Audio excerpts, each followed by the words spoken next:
It's a real pleasure to be given the honour to introduce our closing speaker of this year's conference, Divya Madhavan. Divya is somebody that I've known for a number of years, and we were off air earlier when she was telling all the stories I won't give you about the times that we were at University at Exeter together, studying TESOL. We did work very hard, honestly, and Divya is an amazing student, great contributions in everything she does. Also, very dedicated to her family and her children.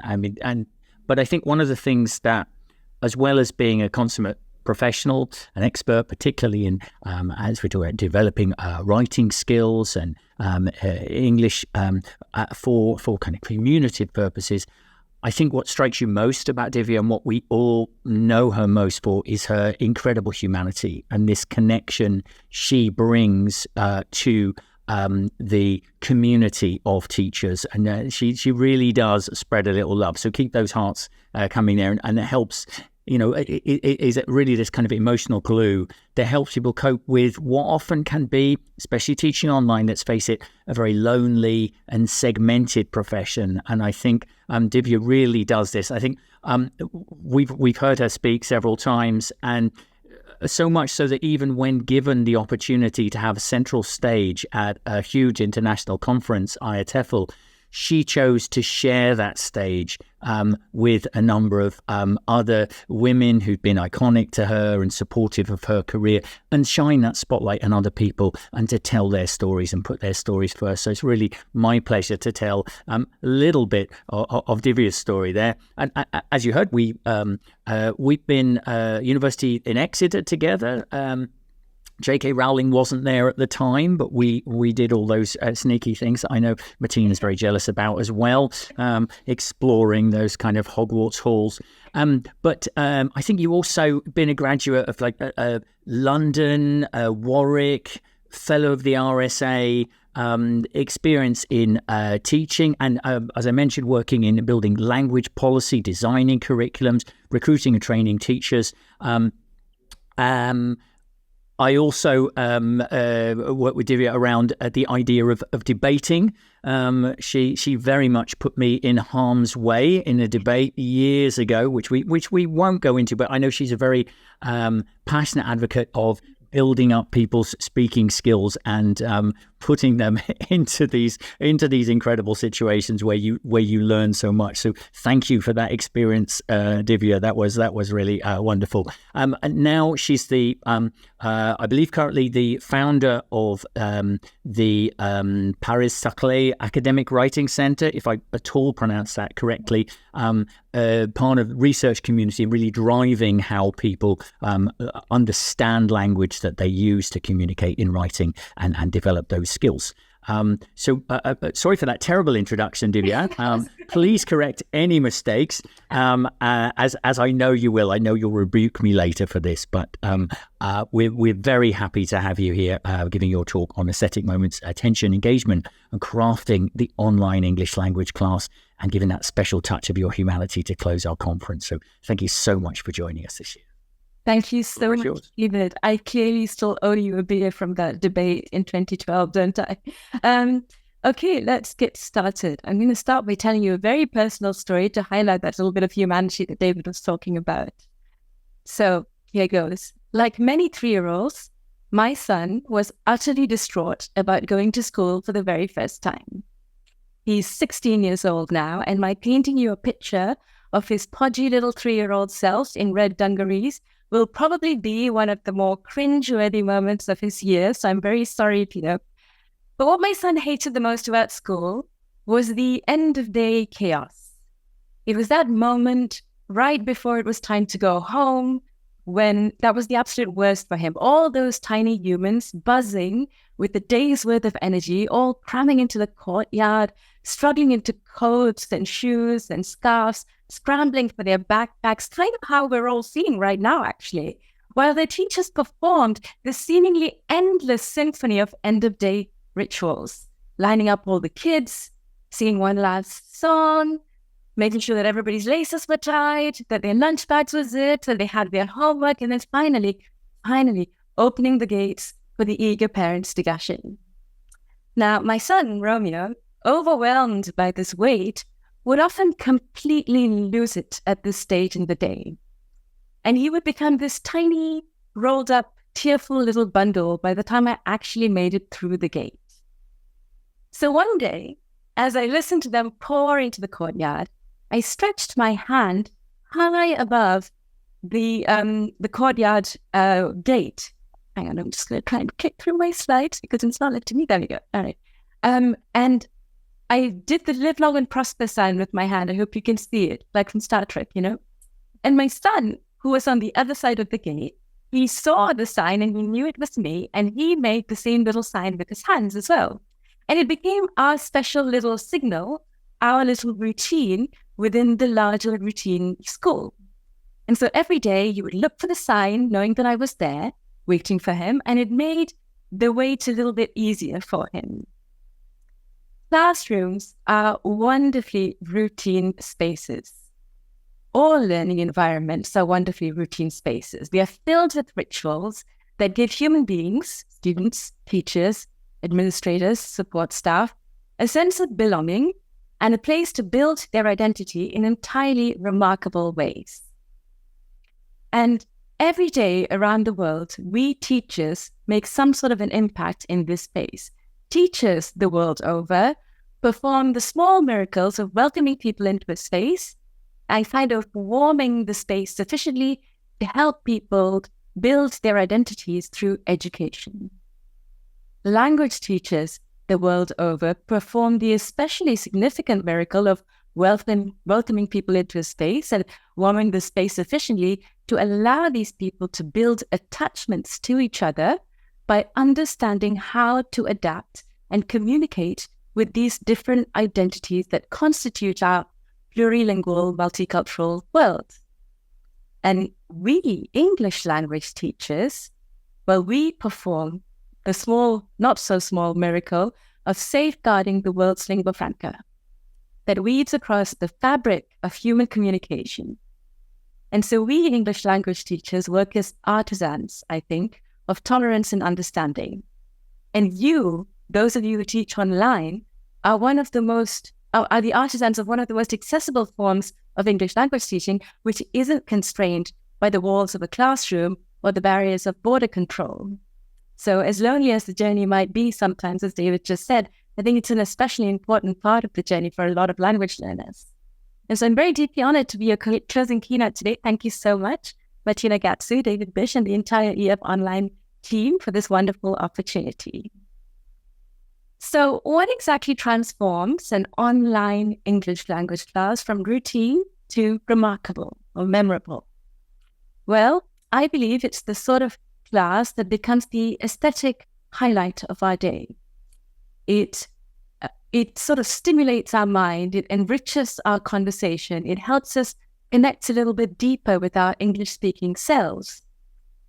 And sometimes when you have a really busy day, and you have so many complex tasks happening simultaneously, and you feel a little bit overwhelmed, and then suddenly it's time to go and teach your favorite class. Probably shouldn't say that there are favorite classes out there, but your favorite class.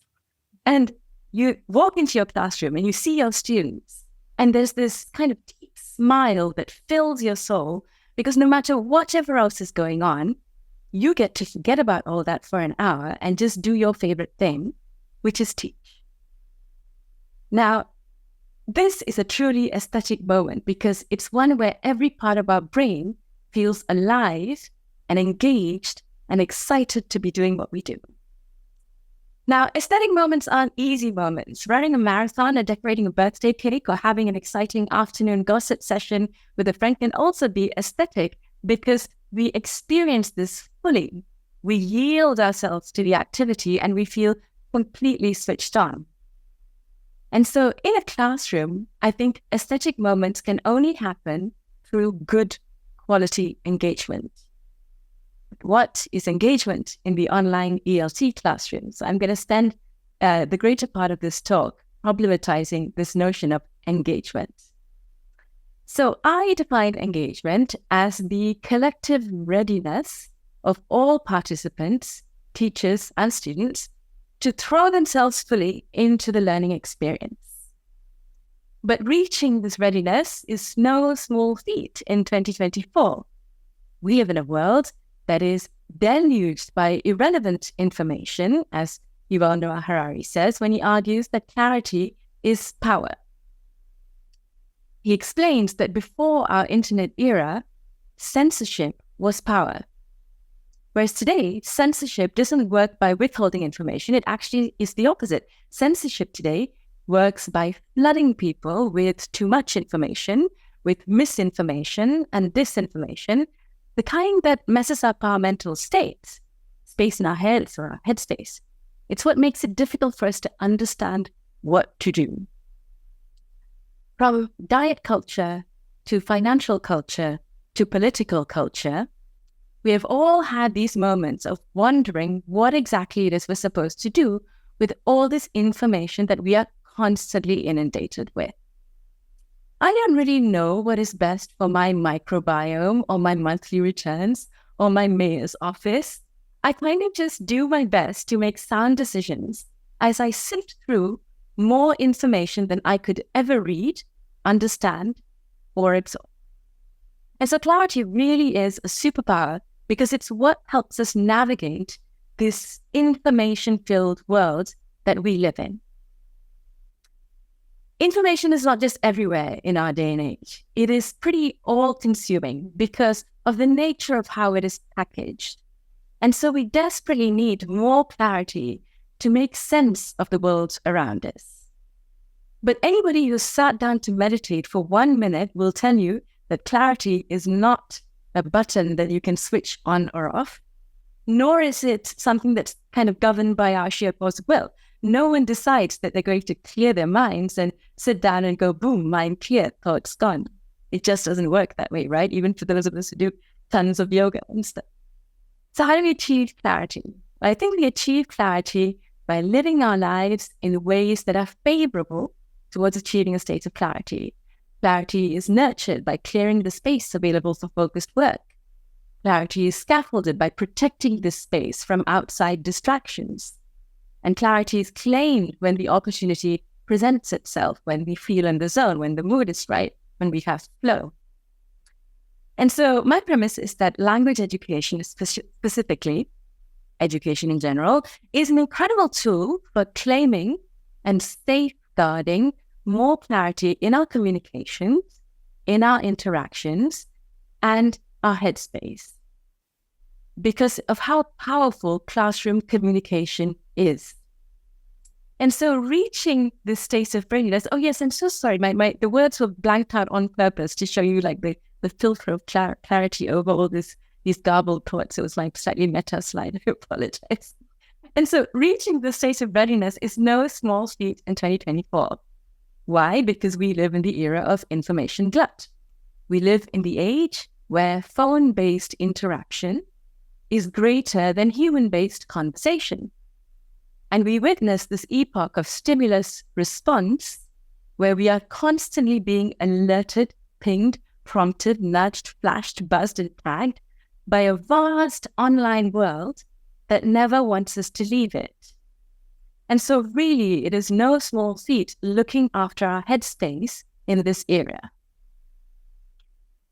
Headspace, finding it and having some sort of a long-term game plan on how to look after it as we navigate all these taken for granted stories and distortions that our era of information glut presents.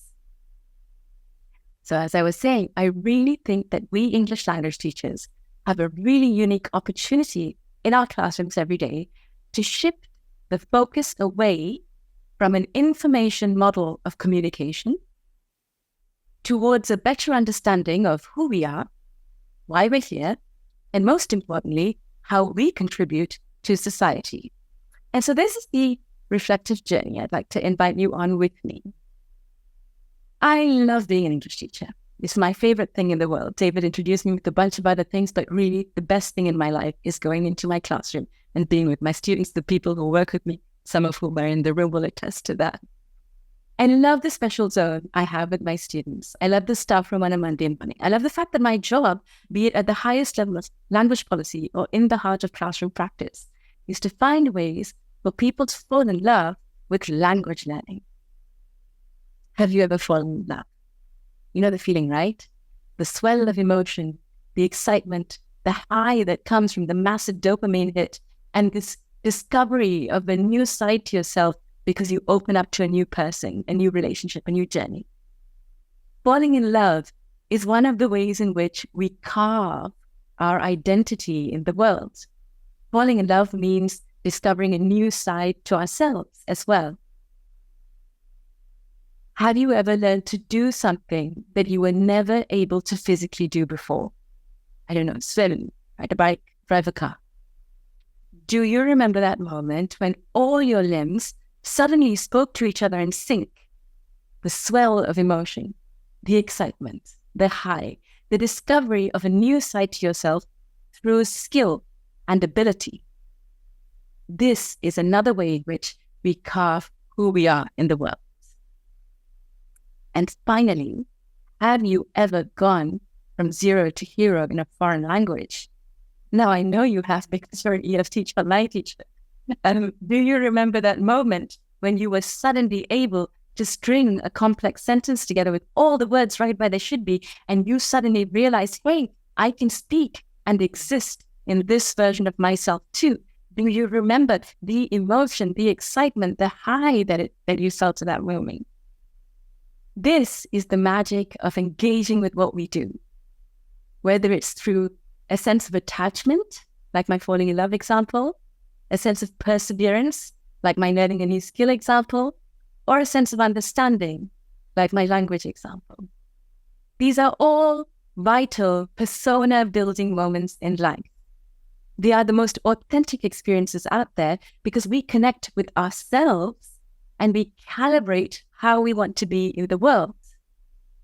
Language learning is a journey towards more authenticity because we kind of figure out what matters to us when it comes to this calibration process. We tweak, we adjust what suits us best through this inner dialogue based on the feedback that we get from the people around us.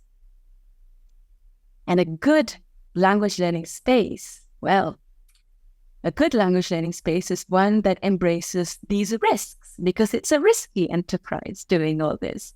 When we teach and learn language, we embrace risks and we create spaces that allow us to grow. So it's something that scaffolds this risk-filled, goal-achieving space. So what then shapes this space? What sort of content fills a classroom?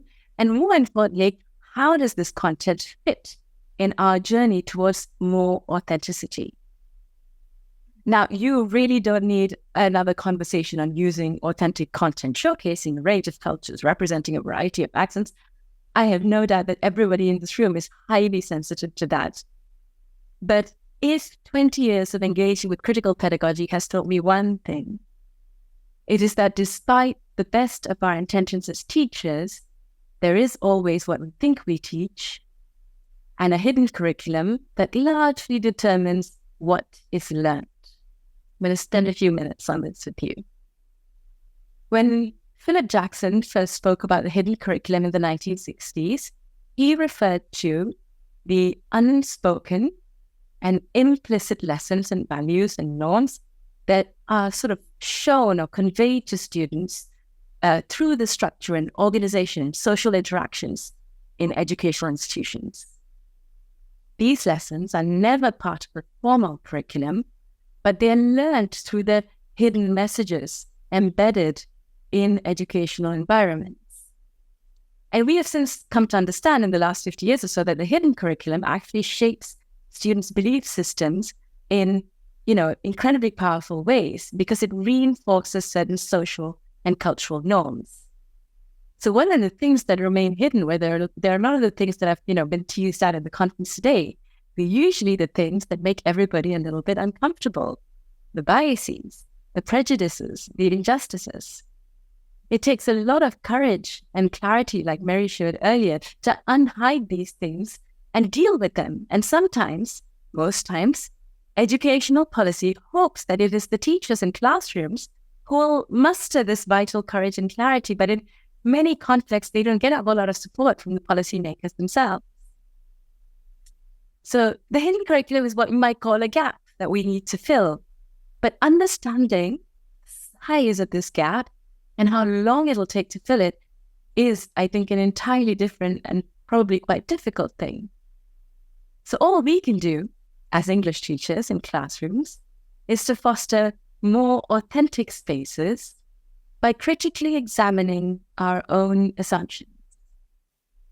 So connecting these dots, I think, is the zone in which we create more engagement, better engagement, because we reveal the kind of more complex dynamics that exist in our classrooms, and we find ways of making them more accepted and making the space a little bit safer as a result.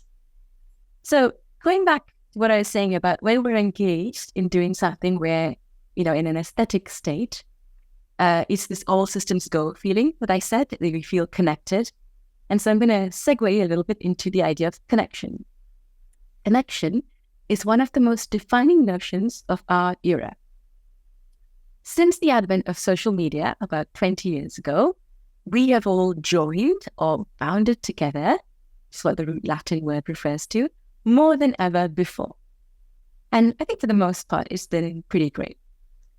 If we assume that the average adult sleeps for about 8 hours a day, that leaves about 16 waking hours per day.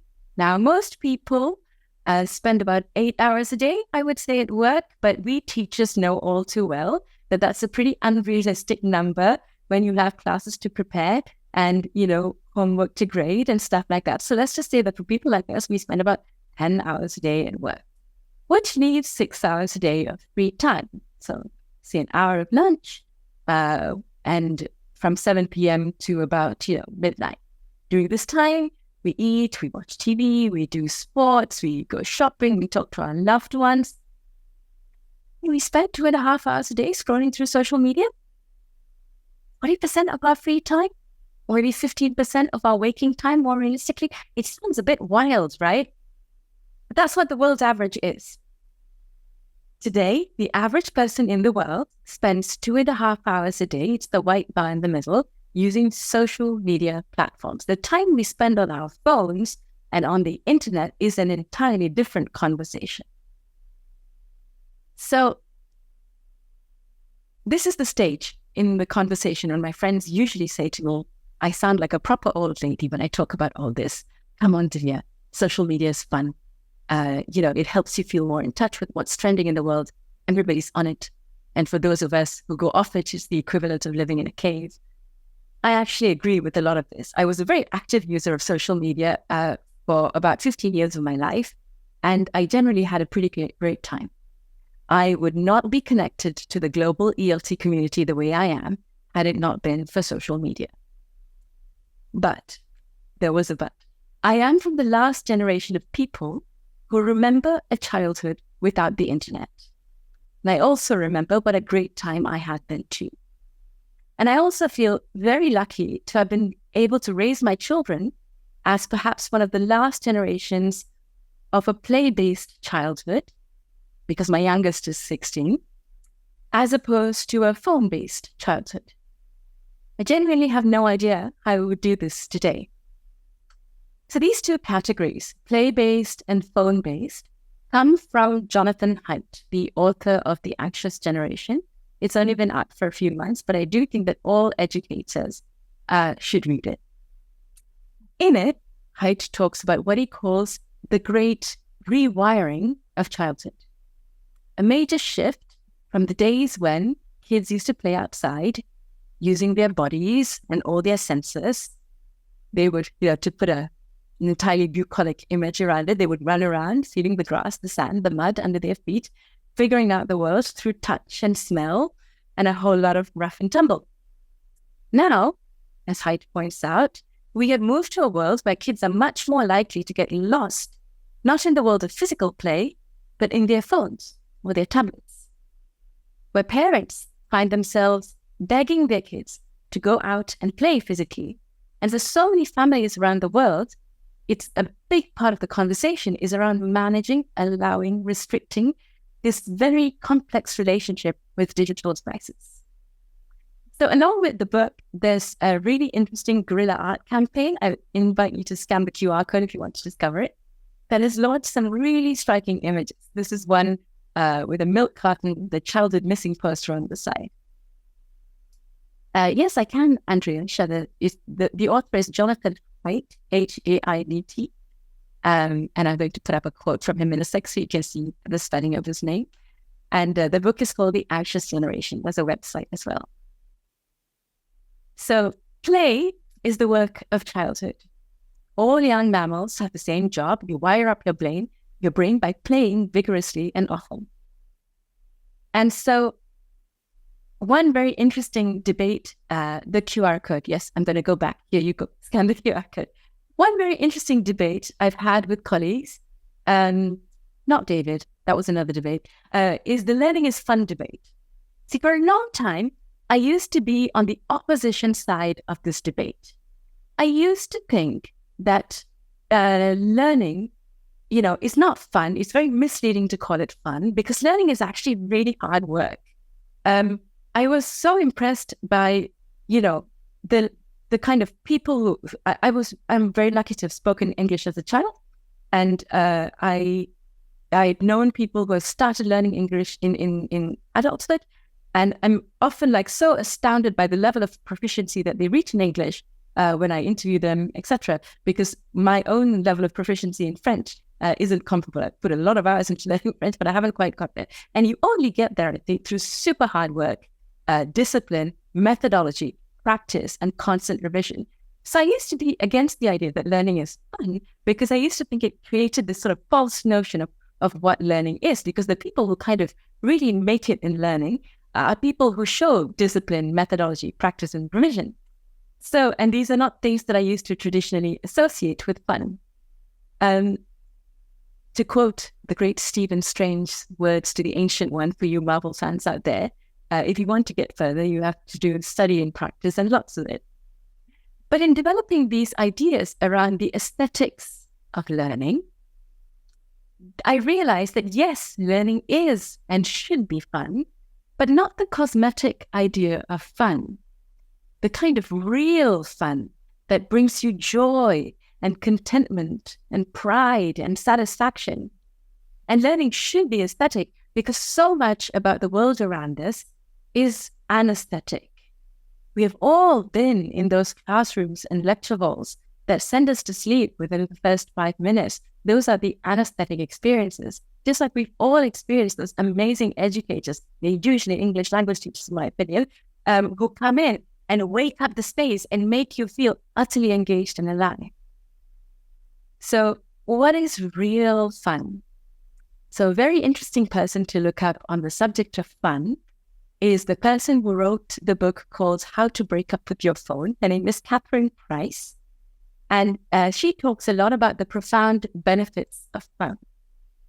She defines fun as something that you never regret, something that that wakes you up so completely, and is this kind of unique blend of 3 different things: playfulness, connection, and flow.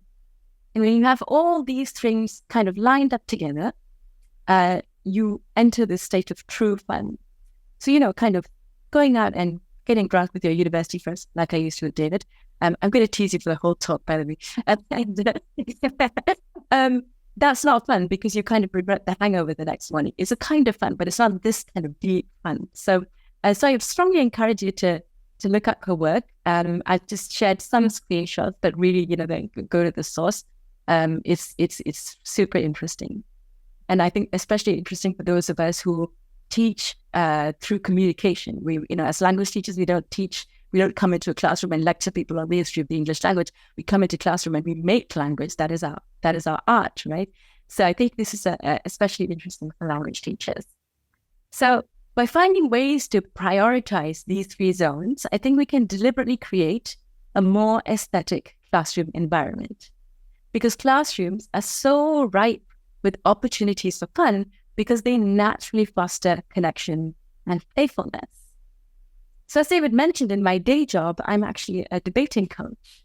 And when I train my debaters to give speeches on stage, one of the first things that I tell them is that when you speak on a stage, no one will really remember what you said, but everyone will remember how you made them feel.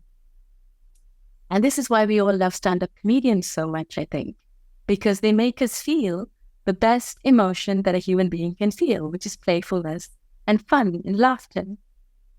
And so I think it's through more playfulness and fun that we arrive at a state of collective readiness to dive into the learning experience. And this is how classrooms are memorable. This is how classrooms are engaging. And I think this is how teachers really make an impact. So I do maintain that social media is an incredibly powerful tool that has done overwhelming good in bringing people together, and not just bringing people together, but kind of leveling the playing field when it comes to who has access and whose voice is heard. As a tool, social media has reshaped not just how we communicate, but fundamentally how we understand the world around us. Social media has shifted sources of trustworthy information away from the big institutions in society to what our friends endorse and encourage us to listen to, be it within our own echo chamber of ideas or beyond. The "if you make it trend, you'll make it true" axiom is perhaps the easiest way to illustrate this profound shift in our collective consciousness away from being able to trust our institutions to tell the truth, towards content that moves us emotionally and that is validated or liked by our peers. Being on social media is fabulous and fraught at the same time. There is all this content that we didn't ask for, but that we feel excited to see. There's cool stuff, there's weird stuff, there's stuff you can make use of, and there's stuff you can't unsee. But the point is, we no longer seek information. Information seeks us. It is like, to echo Ian from this morning, information is being deposited onto us as opposed to being something that we work to attain. So I see a real parallel between this phenomenon to the backing model of education that Paulo Freire problematized in his critique of the traditional lecture-based classroom in the Pedagogy of the Oppressed in 1971. He talked about educators depositing information into students rather than students actively seeking out information. But of course, you look at this diagram of mine and very quickly you'll arrive at the conclusion, if you haven't already, that nobody teaches and learns like this, Divya, and nobody does this. This is how we teach today. This is problem-posing education. It's all about dialogue and exchange and a co-construction of knowledge. We all agree on this. Yet, on an average day, we no longer go out and hunt and gather intellectual content. Persuasive technology does the hunting and gathering for us. And so what we assumed to be an obsolete pedagogical model from the days when our grandparents were at school may no longer be present in classrooms, but I think is alive and kicking in the learning world. So at this stage, let me very quickly define not what persuasive technology is, because you're probably Googling that already, but why it is harmful, because it's not a tool. So if something is a tool, it's genuinely just sitting there, kind of waiting patiently for you to use it. If something is not a tool, it is demanding things from you. It is seducing. Tristan Harris uses the word manipulating you. It wants something from you. And one of the sort of major concerns for educators around the world today, I think, is that we've moved away from having a tools-based technology environment to an addiction-based technology environment. That's what has changed. Social media isn't a tool that is just waiting to be used. It has its own goals. And it has means of pursuing them by using your psychology against you. So I'm sure you'll get the slides afterwards, but if you want to screenshot the Center for Humane Technology and look them up, they're really amazing.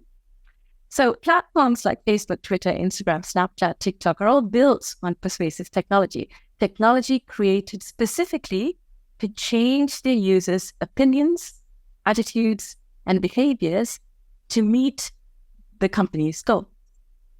So yes, we no longer hunt and gather information. Persuasive technology does the hunting and gathering for us, and all it wants us to do is engage. Now, I didn't really know if this was a bad thing, so I went on a bit of a personal experiment to see how I would do without it.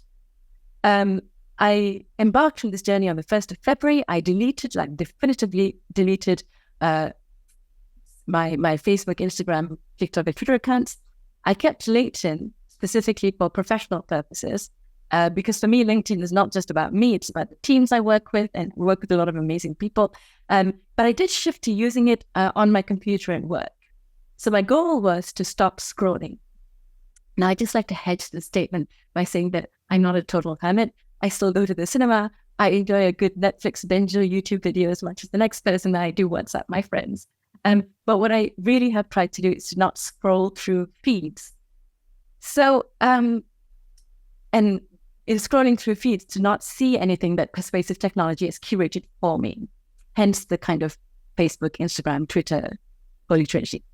So this really wasn't about making a statement against social media. I was genuinely curious to re-experience life without it in a kind of, do I own it or does it own me thought experiment. So the first thing I noticed was how often I check my phone.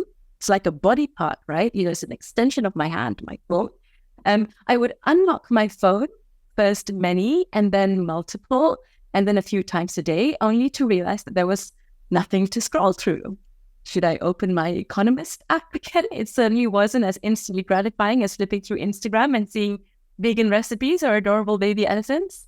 Should I check out Outlook to see if that colleague at emails has responded? Nowhere near as fun as answering the good old, oh, I wonder what so-and-so is doing now question by looking them up on Facebook, as I regularly check with David. See, I managed to never tease David. And so what began as this 1 month trial without social media, to my great surprise, is ongoing 4 months later. And all these weeks later, the main impact I'm perceiving is how much mental clutter has been cleared for me in the absence of endless feeds and kind of the emotional anticipation of posting, liking, commenting, sharing, tweeting, scrolling, reacting, following. But I still don't think social media is a bad thing. Where I do think it's a dangerous thing is when there's not much else going on. And regulating this is the real challenge. Because persuasive technology sometimes assumes the role of the traditional teacher, deploying its algorithms that deposit stories and content into the passive receptacles of our attention spans.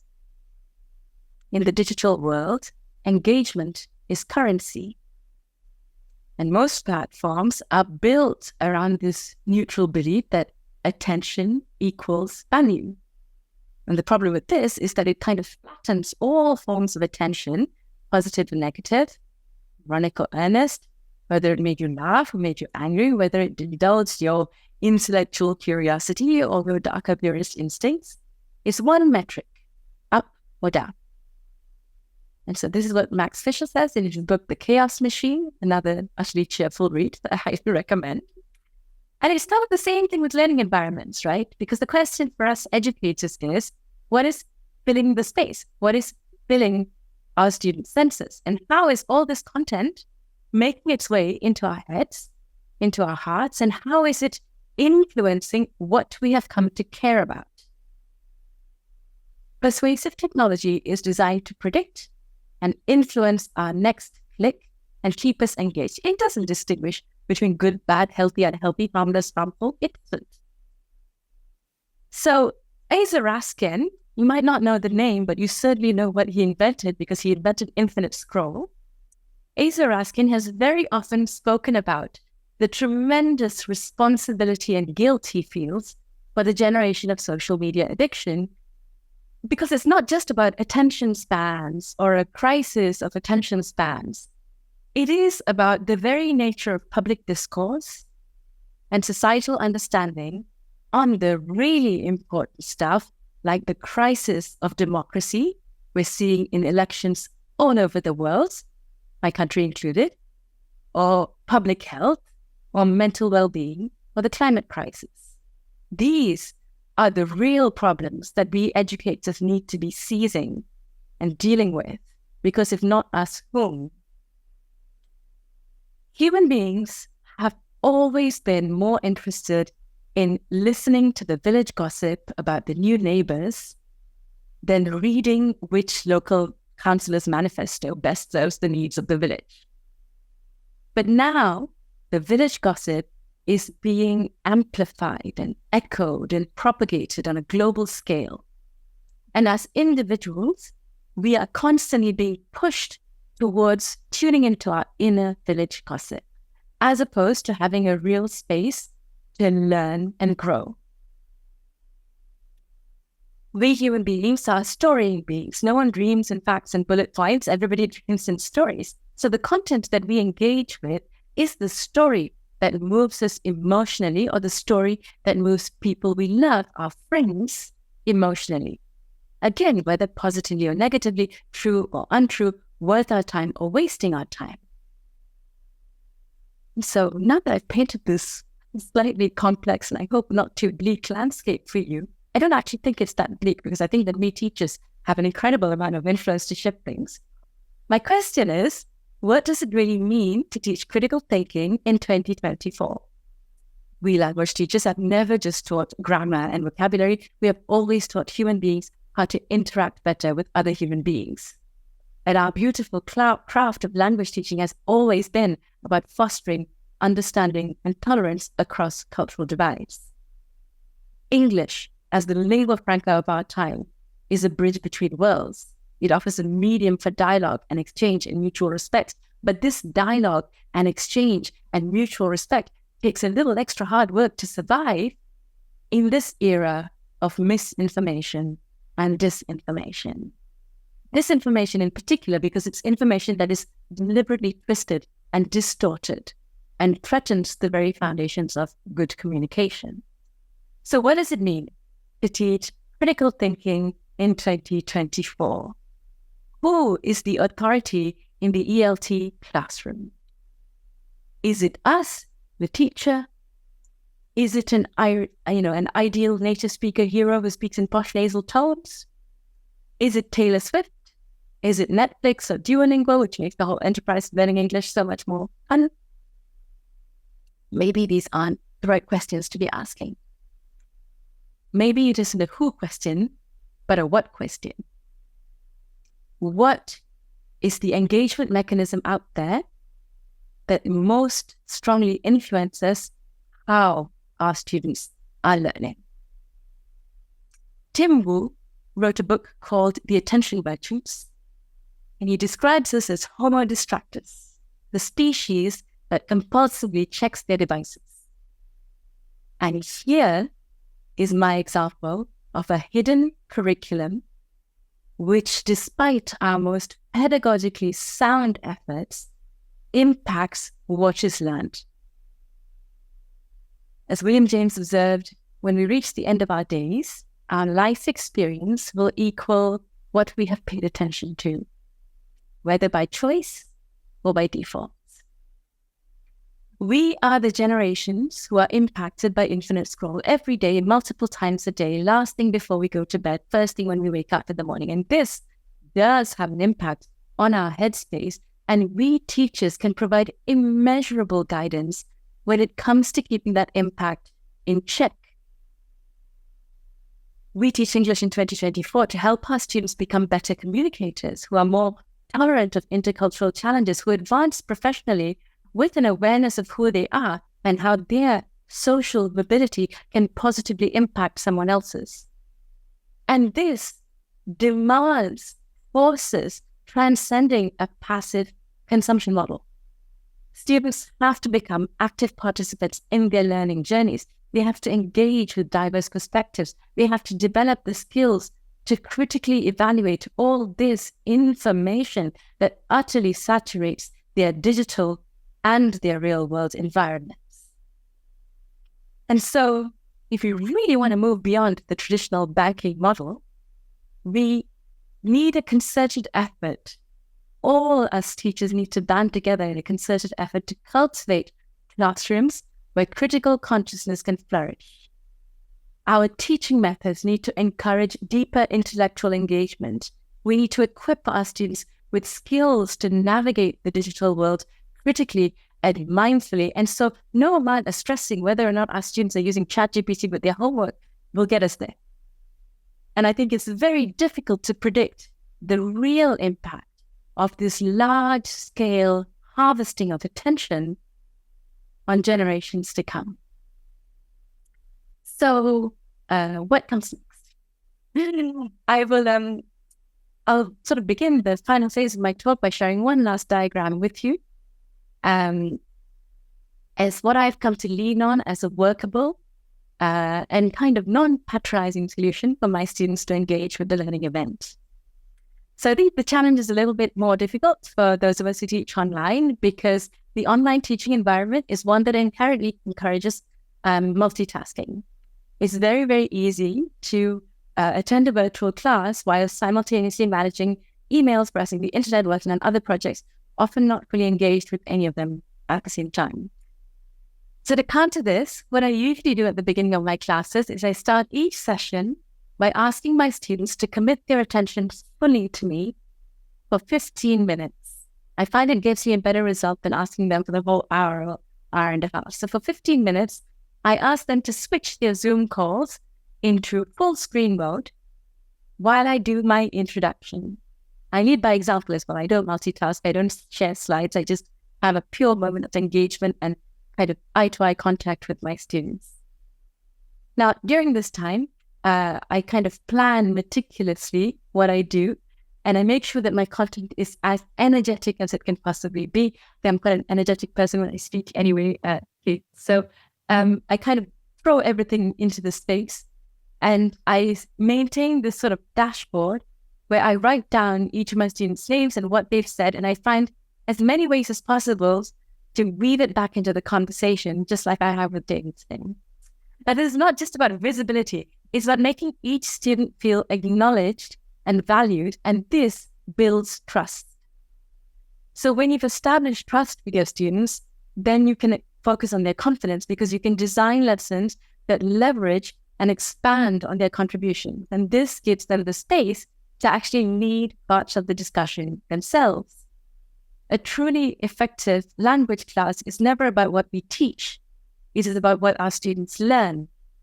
And the most successful language teachers I know spend so much time planning not the content of their lectures, but how to scaffold the content that their students bring to the discussion.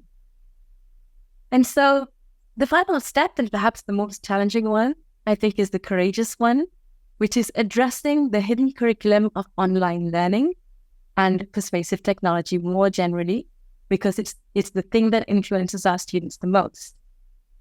And so the relentless competition for our attention within digital platforms, I think, has to be part of the conversation in every classroom today. As teachers, I think we trade in the most expensive commodity on earth, which is a human being's attention. It is in short supply, and we use it to barter our classroom spaces every day. So I strongly encourage you to engage with the Center for Humane Technology. They have an amazing amount of resources, all open source, highly usable by all teachers. And step by step, by using these things, I am able to have more critical conversations with my students. So I think it's essentially about carving out the right space and not about overloading the space with too much content or too much white space. There's nothing worse than the teacher that says, oh, okay, let's have a discussion. Tell me what you think, as students were just sitting there silently. It's not about, putting the entire onus on the students. It's about creating a sufficiently kind of creative and aesthetic space that allows students to engage with content in a scaffolded manner. So just like the live long and prosper symbol over the gate that created a simple routine within a larger routine, I'm a firm believer in these simple recurring steps that build relationships with students. I think that we can all make routines that make our classrooms a little bit more special. So I started this talk by telling you about my son. I'm going to wrap it up by telling you about a former student of mine who went on a very similar headspace and clarity-seeking journey some years ago. Augustin is the founder of Latitudes, a tech for good company that works on sensitizing communities here in France. Now, if you don't read French, they do have a little bit of content in English, but they're currently in a big bid to win some European funding, and I hope they make it, which will allow them to translate more of their stuff into English. But what they do a range of things, from offline coding training programs in prisons to AI awareness workshops in schools, via conversations on digital sobriety and ecology, to mental load and health space, which is the topic closest to my heart. I'm so impressed with the magnitude of project that they have successfully run over the last few years. And I'm very happy to share with you their first initiative in English, which is a set of playing cards for a very typical French card game called Bataille. To explain Bataille, I guess, imagine, if you will, the gym-going, jacked-up cousin of the game Snap. It's the similar, that was a terrible image, David, I'm sorry. It's kind of a similar principle of, each person sharing their cards, and the kind of greater one wins. And they use this game to raise awareness, much like the Climate Fest. And they train in schools, etc. And they have, in the last few years, put together a network of 3,500 volunteers from all over France who go and do these workshops in schools and universities. And the wonderful thing about these sorts of movements that have sprung from Gen Z themselves is how closely embedded they are to local communities, and how many virtuous cycles these mentoring programs can create. So, I'm sure you can create such similar virtuous cycles as well. So, I'll leave you with just one thought. If you remember anything from what I said today, I think it's half fun by prioritizing connection and flow and playfulness, because language is the operating manual for humanity. It is how we make sense of the world around us. It is through language that we categorize our experiences, we articulate our thoughts, and we share our dreams. And like an operating manual that provides instructions for setup and maintenance and troubleshooting, language equips us with the tools to understand our environments and interact with others and express our needs and our desires and our emotions. Language is a system of communication, but it extends so far beyond just exchanging information. It's the medium through which culture, and I'm going to bookend the opening talk this morning by talking about culture, is transmitted, identities are formed, and thus societies are built.